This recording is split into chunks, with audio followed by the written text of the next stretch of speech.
Bonjour, alors je me présente, hein, Mathieu Delaplace, le délégué de l'ANSSI pour la région Auvergne-Rhône-Alpes, et je vais vous parler du volet cyber de France Relance, le plan de relance de l'État français suite à la crise sanitaire de la Covid-19. Et je vais commencer par remercier évidemment toute l'équipe de Minalogic pour m'avoir invité et donné l'occasion de présenter ce dispositif aux membres de Minalogic. Avant de vous présenter en revanche ce dispositif de France Relance, je vais quand même vous parler un petit peu de l'ANSSI. Je pense que vous ne connaissez pas tous.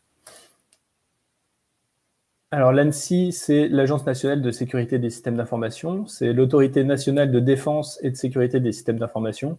Elle est rattachée au secrétariat général de la défense et de la sécurité nationale, qui est l'autorité chargée d'assister le Premier ministre dans l'exercice de ses responsabilités en matière de défense et de sécurité nationale.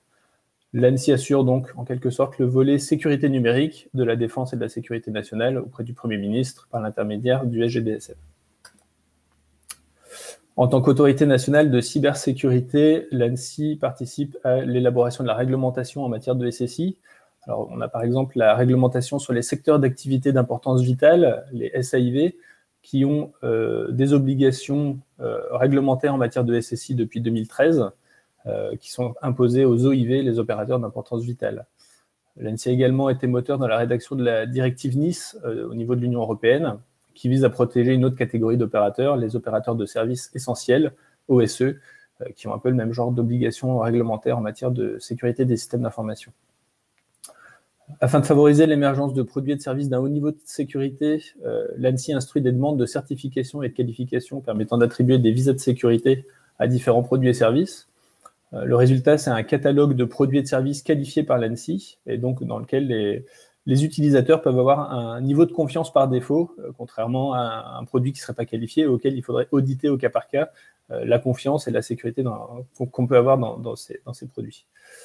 Les fournisseurs de solutions ou de prestations sont évidemment encouragés à faire qualifier leurs produits, quels qu'ils soient. Ça leur permet à la fois d'améliorer la sécurité de leurs produits lors du processus, en corrigeant les vulnérabilités qui seraient découvertes pendant ce processus, et à terme de bénéficier d'un avantage concurrentiel par la recommandation de la part de l'ANSSI, dans un contexte où le cyber-risque est de plus en plus pris en compte dans les RFQ, donc dans les cotations des demandes des donneurs d'ordre. Pour les administrations publiques et organismes réglementés, l'ANSSI a aussi une mission de conseil et d'assistance, aide à la sécurisation des systèmes d'information et au respect de la réglementation. Et au titre du conseil, l'ANSSI publie de nombreux guides de recommandations adaptés aux différents publics, que ce soit les utilisateurs finaux pour de la sensibilisation de masse. Je vais notamment parler du cours en ligne SecNum Academy, qui vaut formation professionnelle, formation continue, et donc qui permet aux utilisateurs en environnement professionnel de prendre conscience des risques et de connaître les bonnes pratiques face à ces risques numériques. Des guides également à l'intention des experts informatiques, puisque la sécurité numérique, c'est aussi un problème d'informaticiens. Et donc, il faut configurer des systèmes numériques de manière sécurisée, et l'ANSSI, sur ce sujet, donne des guides précis. Enfin, un troisième type de public pour nos guides, ce sont les dirigeants d'entreprise, puisque le risque numérique doit être pris vraiment au niveau stratégique de l'entreprise. Et l'objectif, c'est de faire prendre conscience des risques numériques et du fait que la gestion de ce risque peut représenter un avantage concurrentiel, notamment, je le répète, quand des exigences de cybersécurité apparaissent dans les RFQ des donneurs d'ordre. Donc, on a, si une entreprise donneur d'ordre est sensibilisée aux questions de cybersécurité, elle va mettre des exigences de cybersécurité dans ses appels d'offres, et une entreprise sous-traitante qui aurait déjà pris ces contraintes en compte pourrait avoir un avantage concurrentiel par rapport à une qui ne l'aurait pas fait. En matière de défense, l'ANSSI dispose de moyens de supervision et de détection des attaques informatiques qu'elle met à profit des administrations. Ça lui permet d'avoir un très bon niveau de connaissance des attaques, puisqu'elle les supervise au quotidien pour l'ensemble de l'administration, d'État en tout cas.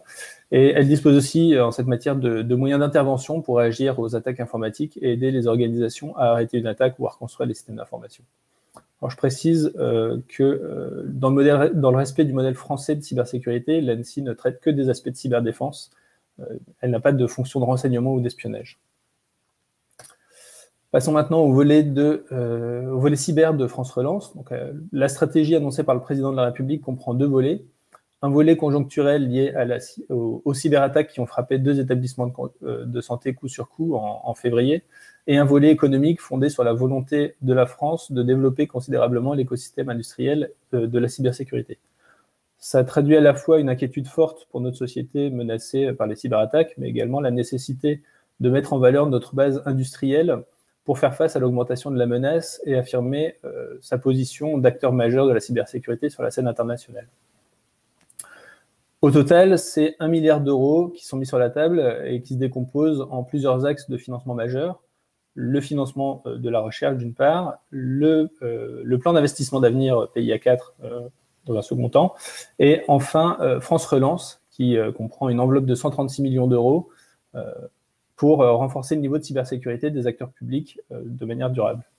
C'est ce dernier point, le volet cyber de France Relance, piloté par l'ANSSI, que je vais vous présenter plus en détail. Le 3 septembre 2020, le gouvernement lance un plan de relance national pour redresser durablement l'économie, avec un fonds de 136 millions d'euros spécialement dédié à la cybersécurité et piloté par l'ANSSI. Donc le plan de France Relance, le plan France Relance prévoit de renforcer le niveau de sécurité des administrations, des collectivités et des organismes au service des citoyens, tout en dynamisant l'écosystème industriel français. Pour les entreprises privées, concrètement, dans le cadre de ce plan de relance, l'ANSSI pilote 2 offres de services. Un dispositif permettant d'augmenter la cybersécurité de la sphère publique et des organisations au service des citoyens. Ce dispositif se décline en 2 variantes. Le premier est le parcours de cybersécurité. Le second prendra la forme d'appel à projet. La seconde offre de service, c'est un accompagnement financier et méthodologique à la création d'équipes de réponse aux incidents cyber, les CSIRT, Computer Security Incident Response Team. Plus en détail sur les parcours de cybersécurité. Concrètement, un bénéficiaire d'un parcours de cybersécurité sera en premier lieu contacté par un prestataire choisi par l'ANSSI et appelé prestataire accompagnateur pour un prédiagnostic.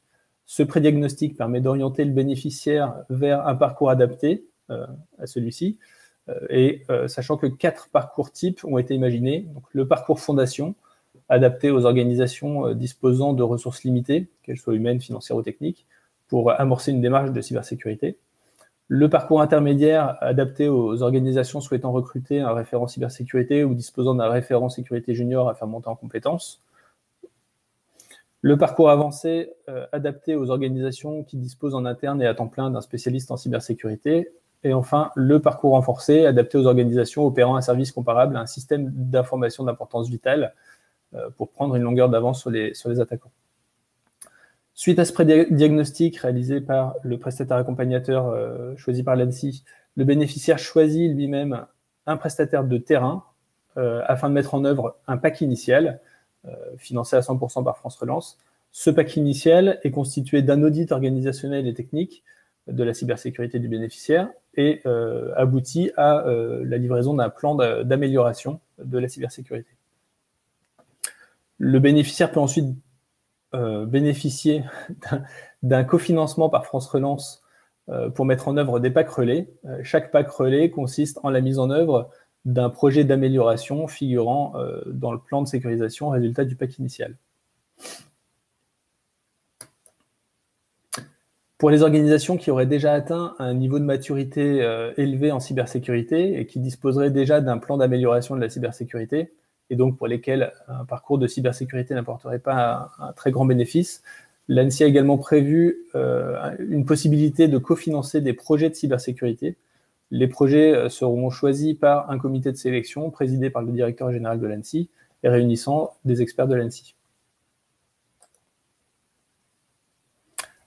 Plus de détails maintenant sur les CSIRT régionaux, la deuxième offre de service de ce volet cyber de France Relance. Actuellement, 2 dispositifs permettent d'obtenir une assistance gratuite en cas d'incident de cybersécurité. Le premier, c'est le CERT-FR, Centre de réponse aux incidents gouvernementaux, principalement tourné vers les administrations d'État et les opérateurs régulés tels que les OIV, opérateurs d'importance vitale, et les OSE, opérateurs de services essentiels. Le second est le GIP ASIMA, Assistance aux victimes de cybermalveillance, qui, au travers de la plateforme cybermalveillance.gouv.fr, fournit une réponse automatisée et une mise en relation avec des prestataires de proximité. Cette réponse est adaptée aux petites structures, PME, collectivités, voire particuliers, mais n'est pas adaptée aux plus grandes structures qui auraient besoin d'un conseil personnalisé. Pour répondre à cette problématique, l'ANSSI souhaite encourager l'émergence de CSIRT régionaux pour fournir localement un service de réponse à incidents de premier niveau, puisque, en gros, on n'a personne pour répondre à ce besoin. Au plus proche des acteurs du territoire, ces CSIRT régionaux pourront les orienter et les conseiller face à la cybermenace et les assister en cas de réponse à incident. Pour accompagner l'émergence de ces structures, l'ANSSI prévoit un programme d'incubation de 4 mois ainsi qu'un soutien financier. L'ANSSI a donc envoyé un appel à manifestation d'intérêt aux conseils régionaux, qui sont les structures retenues par l'ANSSI pour porter ce sujet, et nous sommes en train de recueillir les réponses des conseils régionaux intéressés. En conclusion, je souhaiterais inviter les entreprises qui souhaiteraient participer au parcours de cybersécurité à se signaler à l'ANSSI pour disposer des mises à jour des différentes informations à ce sujet. Pour ce faire, l'ANSSI a publié très récemment, c'était le 20 mai je crois, sur la plateforme Démarche Simplifiée, un appel à manifestation d'intérêt pour les prestataires de terrain, donc les prestataires qui aideront les bénéficiaires des parcours de cybersécurité. Et je suis également disponible pour répondre aux questions des entreprises du secteur à ce sujet.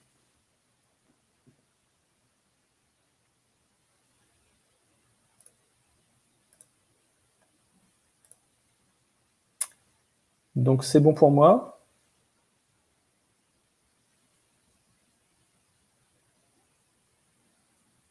Du coup, sans les interruptions, c'est aller beaucoup plus vite. On n'est pas dans la demi-heure, mais bon, je peux...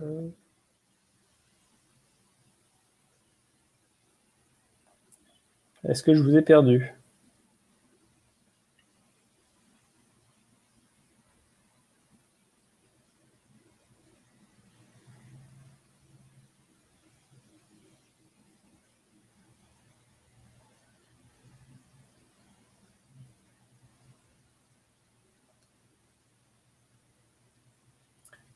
Voilà, je pense que vous êtes parti faire autre chose.